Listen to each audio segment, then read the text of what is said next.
mendengarkan dan menyimak dengan seksama pembacaan dan uraian permohonan dari pemohon nomor 2, Pak Ganjar Pranowo dan Pak Mahfud MD, dan kami sudah bersiap-siap untuk memberikan tanggapan akan kami sampaikan pada sidang berikutnya hari Kamis jam 13.00.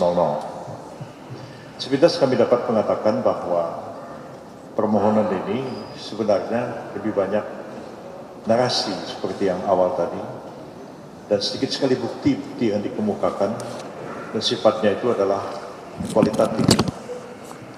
Yang ujung-ujungnya adalah meminta supaya memohon kepada Mahkamah Konstitusi supaya mendiskualifikasi pasangan calon nomor urut 2. Dalam hal ini adalah pihak yang memberikan kuasa hukum kepada kami, Pak Prabowo Subianto dan Pak Gibran Rakabuming Raka, dan kemudian mereka menghendaki supaya dilakukan pemungutan suara ulang tanpa mengikut sertakan Pak Prabowo dan Pak Gibran, lalu hanya Pak Ganjar, Pak Mahfud berhadapan dengan Pak Anies dan Pak Mohaimin Iskandar. Dalam sejarah pemilu kita maupun peraturan perundang-undangan kita belum pernah ada dan tidak ada aturannya bahwa pemilihan presiden dan wakil presiden itu dapat dilakukan pemungutan suara ulang secara menyeluruh. Ya. Dan kami menolak anggapan bahwa Mahkamah Konstitusi menyamakan pilkada dengan pemilihan umum presiden dan wakil presiden. Yang terjadi sebenarnya adalah bahwa Mahkamah Konstitusi menyatakan pilkada itu bukan rejim pemilu. Dan Mahkamah Konstitusi hanya mengadili perkara-perkara itu untuk sementara sampai tiba saatnya nanti pemerintah dan DPR membentuk undang-undang yang membentuk pengadilan yang akan menangani perkara-perkara pilkada. Contoh-contoh yang disebutkan dalam permohonan tadi bahwa MK pernah mendiskualifikasi itu, mendiskualifikasi ini, sebenarnya adalah diskualifikasi terhadap pilkada. Sudah berapa kali MK memeriksa, memutus perkara PHPU, pemilihan presiden dan wakil presiden, belum pernah sekalipun Mahkamah Konstitusi membatalkan seluruhnya dan kemudian melakukan pilpres ulang untuk kedua kalinya. Jadi itu akan kami bantah nanti dalam keterangan yang akan kami sampaikan besok. Pada prinsipnya kami mengatakan bahwa narasi yang dikemukakan lebih banyak merupakan satu pandangan, satu pendapat, ya, mengutip banyak pandangan-pandangan ahli dari buku-buku yang barang tentu akan kami jawab, tapi juga akan dikonter oleh ahli yang akan kami hadirkan dalam persidangan-persidangan berikutnya. Kami berkeyakinan bahwa kami dapat membantah seluruh dalil-dalil yang dikemukakan oleh pemohon 2 pada siang hari ini, dan kami berkeyakinan Mahkamah Konstitusi akan menolak permohonan yang disampaikan kepada Mahkamah Konstitusi. Itu yang dapat kami sampaikan, dan selanjutnya saya berikan kesempatan Pak Otto Hasibuan sebagai Wakil Ketua Tim dan Pak Bari Bahmid sebagai Wakil Ketua Tim untuk memberikan pendapat, kemudian yang lain-lain silakan juga. Terima kasih Pak Yusril.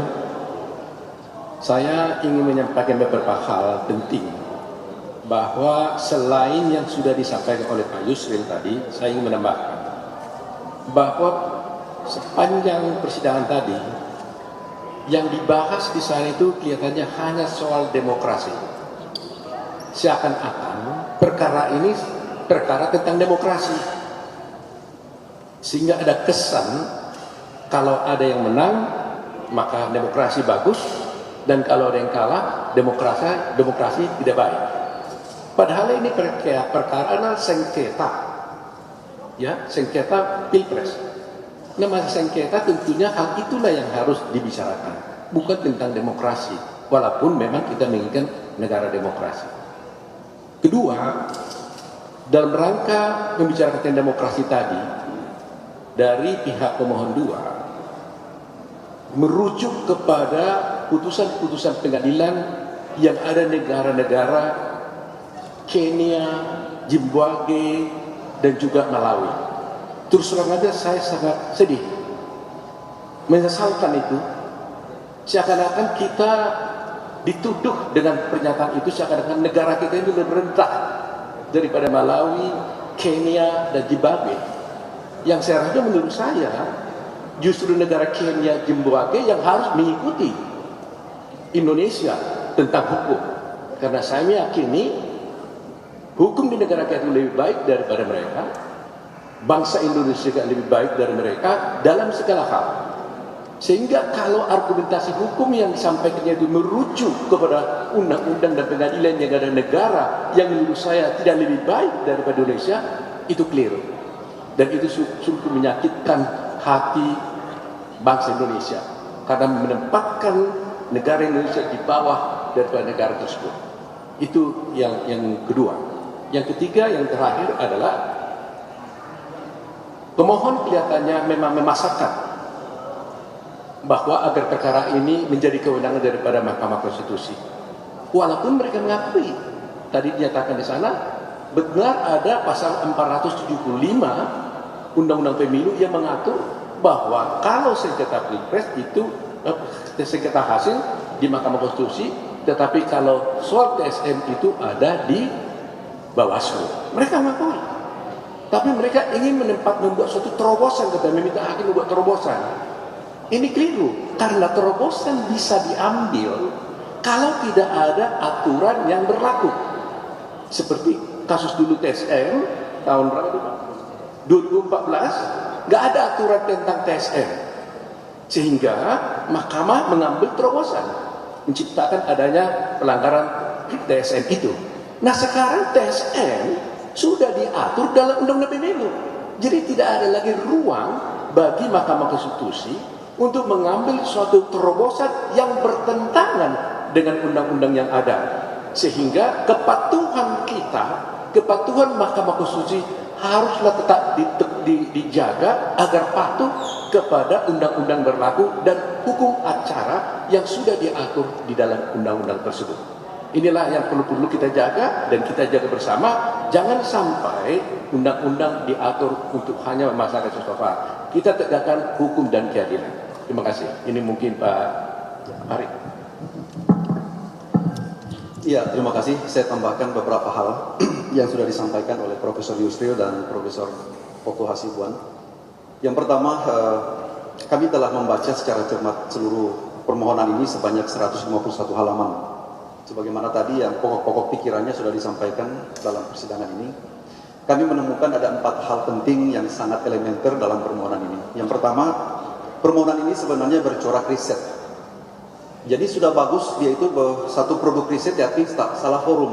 Tempatnya sebenarnya bukan dalam sengketa ini. Tempatnya itu nanti pada saat pembahasan di Badan Legislasi DPR RI untuk dalam rangka perbaikan hukum pemilu ke depan. Jadi nuansanya lebih kepada ius constitutum sebenarnya, bukan ius constituendum sebenarnya, bukan ius constitutum. Jadi itu tentang cita-cita hukum yang akan diatur dalam muatan materi peraturan perundang-undangan dalam rangka penyempurnaan undang-undang pemilu ke depan.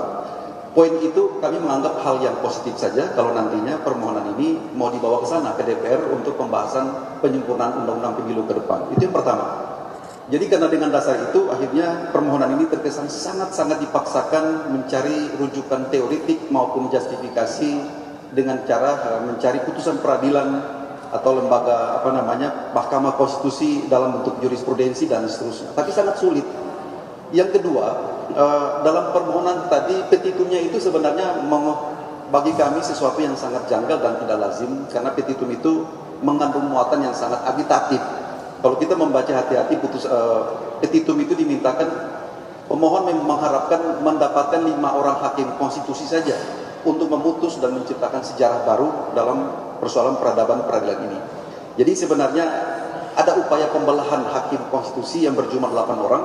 Mereka berkepentingan untuk mendapatkan 5 orang. Dan itu sebenarnya sesuatu yang sangat tidak lazim dalam satu permohonan. Idealnya memohonkan saja persoalan dinamika yang terjadi di internal hakim konstitusi biarlah itu dibahas dalam RPH. Tapi tidak perlu kami sebagai pemohon sebagai trigger mencoba untuk memframing agar membutuhkan cukup 5 orang hakim konstitusi untuk membuat terobosan genting dalam persoalan ketatanegaraan ini. Yang ketiga, tadi seperti disampaikan, ada isu besar yang mereka kembangkan bahwa ada kekosongan hukum terkait dengan persoalan pemilu ini, karena sepertinya tidak diatur tentang nepotisme. Karena nepotisme merupakan akar dari seluruh persoalan kecurangan. Dia menjadi posisi marifikasi daripada seluruh persoalan-persoalan yang mereka dalilkan. Bagi kami itu keliru. Karena kenapa? Persoalan bansos, persoalan kebijakan pemerintahan, apapun itu telah diatur dan diantisipasi dalam undang-undang pemilu. Bahkan bisa dipidana kalau andaikan satu keputusan yang dibuat oleh pejabat negara, penyelenggara pemerintahan itu yang menguntungkan pihak lain atau merugikan pihak lain, itu dapat dipidana. Jadi sebenarnya undang-undang pemilu itu sudah mengantisipasi soal-soal seperti legal issue yang mereka angkat dalam permohonan ini. Jadi sangat mengada-ngada dan terkesan dipaksakan untuk mencari justifikasi yuridisnya. Makanya banyak teori-teori yang diimpor. Ya, banyak teori-teori yang diimpor dari beberapa negara, 3 negara setidaknya, ada Austria, ada Belarusia dan segala macam, untuk menjustifikasi agar membenarkan Mahkamah Konstitusi keluar dari pakem konstitusionalnya untuk menciptakan terobosan hukum yang seperti diinginkan oleh para pemohon ini. Mungkin itu yang dapat kami sampaikan pada kesempatan ini. Terima kasih. Baik, sudah cukup. Ada yang mau nanya barangkali? Iya, baik.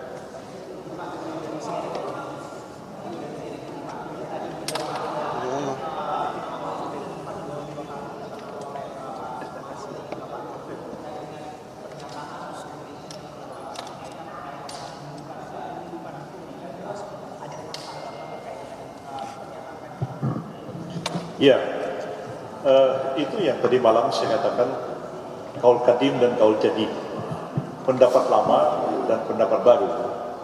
Bukan berarti saya inkonsisten dengan pendapat saya tahun 2014 itu. Tahun 2014 saya dihadirkan sebagai ahli di persidangan Mahkamah Konstitusi dalam sengketa Pilpres pada waktu itu. Saya mengatakan Mahkamah Konstitusi mestinya tidak hanya menjadi mahkamah kalkulator, tapi Mahkamah Konstitusi dapat memeriksa substansi penyelenggaraan pemilu, bahkan dapat membatalkan hasil pemilu. Itu betul saya ucapkan pada tahun 2014, ketika belum ada aturan-aturan tentang pembagian kewenangan, di mana kewenangan itu kalau terjadi pidana itu kewenangannya Gakumdu, ya, ada atau tidak. Kalau ada, terus tidak lanjuti aparat penegak hukum. Kalau terjadi pelanggaran administratif pemilu, itu kewenangannya Bawaslu, maju ke pengadilan tinggi, bahkan bisa maju ke pengadilan tinggi TUN, bahkan bisa maju ke Mahkamah Agung. Ujungnya, yang menjadi sisa dari itu semua adalah dengan perselisihan hasil pemilu. Hasil pemilu jadi kewenangan Mahkamah Konstitusi. Jadi apakah saya mencela mengklaim, atau orang memang sengaja ingin memberi gambaran bahwa seolah-olah saya tidak mengerti persoalan ini. Saya sangat mengerti persoalan ini. Jadi pendapat 2014 itu pasti akan berubah setelah 2017 karena adanya Undang-Undang Nomor 7 tahun 2017 tentang pemilu yang membagi kewenangan untuk menyelesaikan persoalan-persoalan yang muncul dalam penyelenggaraan pemilu. Pertama adalah persoalan administrasi yang diselesaikan oleh Pengadilan Tinggi TUN dan Mahkamah Agung, persoalan pidana pemilu oleh Gakumdu dan aparat penegak hukum, dan persoalan hasil pemilu yang diselesaikan oleh Mahkamah Konstitusi. Jadi dalam teori disebut bahwa ini ada 2 jenis sengketa. Pertama adalah sengketa proses dan yang kedua adalah sengketa hasil. Sengketa proses menjadi kewenangan dari Gakumdu, kewenangan dari Bawaslu dan Pengadilan Tinggi TUN sampai Mahkamah Agung, sedangkan sengketa hasil menjadi kewenangan Mahkamah Konstitusi. Jadi nggak ada cerita lagi membawa pelanggaran TSM dibawa ke Mahkamah Konstitusi. Bukan saya tidak konsisten, karena undang-undangnya memang sudah berubah. Ya, jadi saya senyum-senyum aja tadi dengar Pak Mulya Lubis ngomong begitu, tapi sudah di luar daripada konteksnya. Saya kira hanya orang yang tidak mengerti hukum, bahwa hukum sudah berubah, pendapatnya masih pendapat yang lama juga. Saya kira tidak seperti itu seharusnya. Terima kasih banyak. Saya ingin menambahkan apa yang disampaikan Pak Yusuf tadi. Ini benar yang Pak Yusuf bilang. Jadi coba bayangkan ya, Kalau semua sengketa itu bisa dibawa ke Mahkamah Konstitusi, pertanyaan saya, apa kerjaannya Bawaslu? Nggak ada lagi perkara Bawaslu, bubarin aja Bawaslunya. Orang tidak akan pergi ke Bawaslu atau Gakumdu tadi, ya semuanya ke Mahkamah Konstitusi. Mungkin nggak Mahkamah Konstitusi menyelesaikan sengketa yang begitu besar itu dalam waktu 14 hari? Kalau semua termasuk pelanggaran juga diperiksa, nggak mungkin. Jadi ini logika gampang saja, ya. Tapi Pak Rusdi tadi bilang sudah diatur bagian masing-masing. Jadi tidak mungkin sengketa, semua sengketa itu bisa dibawa ke Mahkamah Konstitusi. Sudah diatur seperti Pak Yusuf dikatakan tadi. Itu saja. Terima kasih. Cukup ya, terima kasih ya.